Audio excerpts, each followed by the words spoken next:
नाविक परिवार जिनके पास 130 नौकाएं थी, 45 दिनों की अवधि में इन लोगों ने शुद्ध बचत की है 30 करोड़ रुपए की। बात यह है कि हमको तो अभी तक यही समझ में नहीं आया कि मुख्यमंत्री जी से उसका पैसा कैसे पता चल गया कि कितना कमाया।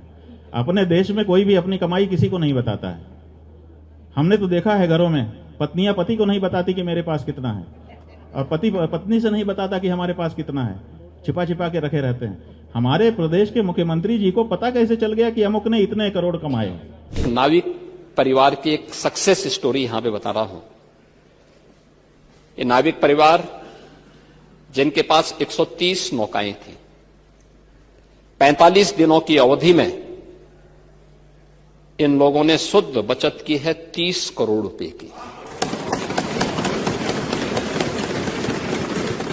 यानी एक नाव ने 45 दिनों में 23 लाख रुपए की बचत की है, कमाई की है।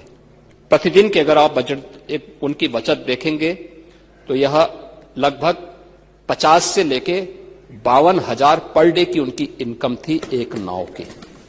बात यह है कि हमको तो अभी तक यही समझ में नहीं आया कि मुख्यमंत्री जी से उसका पैसा कैसे पता चल गया कि कितना कमाया। अपने देश में कोई भी अपनी कमाई किसी को नहीं बताता है।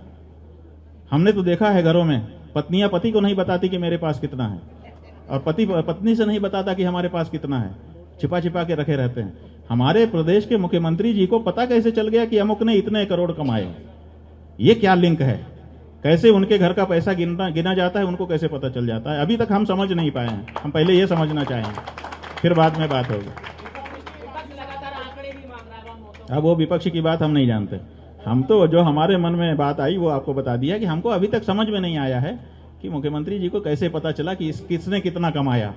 हमारे यहाँ काम करने वालों ने किससे दक्षिणा पाई, जो हमारे ब्रह्मचारी हैं उनको लोग देते हैं। हमको पता नहीं है कि किसको कितनी मिली, और उनको किसी की कमाई तक पता चल जा रही है। ये मतलब कौन सा तरीका है, अभी तक हमको समझ में नहीं आया है। तो हमने वही आपके सामने रखा।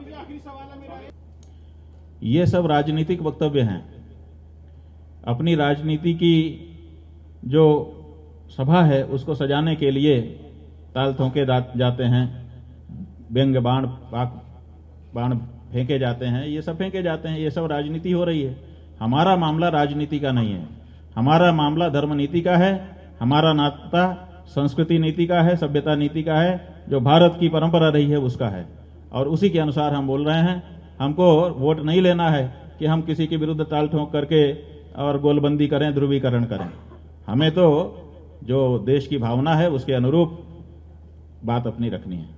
नहीं, हमारे पास उपाय का सवाल यह है, हम ये चाहते हैं, अभी जो कानून बनाए हैं वो क्या है? भ्रम में डालने के कानून है। भ्रम में डालने के कानून क्या है कि हम आपको कह रहे हैं गाय मारना है, ए भाई यहां न मत मारो, वहां।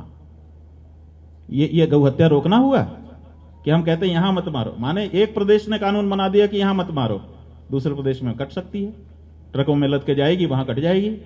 माने ये तो यही हो गया ना कि यहां मत काटो, वहां काट लो। तो ये गौ हत्या रोकना नहीं हुआ। हम कहते हैं जब देश एक है तो पूरे देश में गौ हत्या बंदी कानून होना चाहिए, और वो केंद्र सरकार को वो करना चाहिए। जो गौ हत्या के बारे में अनुमति दे रहा है वो हिंदू नहीं हो सकता भैया, चाहे वो अधिकारी हो, चाहे नेता हो, चाहे वो पदाधिकारी हो। गौ हत्या के बारे में कोई भी फाइल हमारे सामने आएगी, हम अपनी नौकरी छोड़ देंगे, लेकिन उस फाइल को आगे नहीं बढ़ाएंगे, अगर कोई असल में हिंदू होगा तो। और अगर हिंदू नहीं है तो फिर वो कुछ भी करेगा, नाम का हिंदू। हाँ नहीं, खूब पूछ लो तसल्ली से।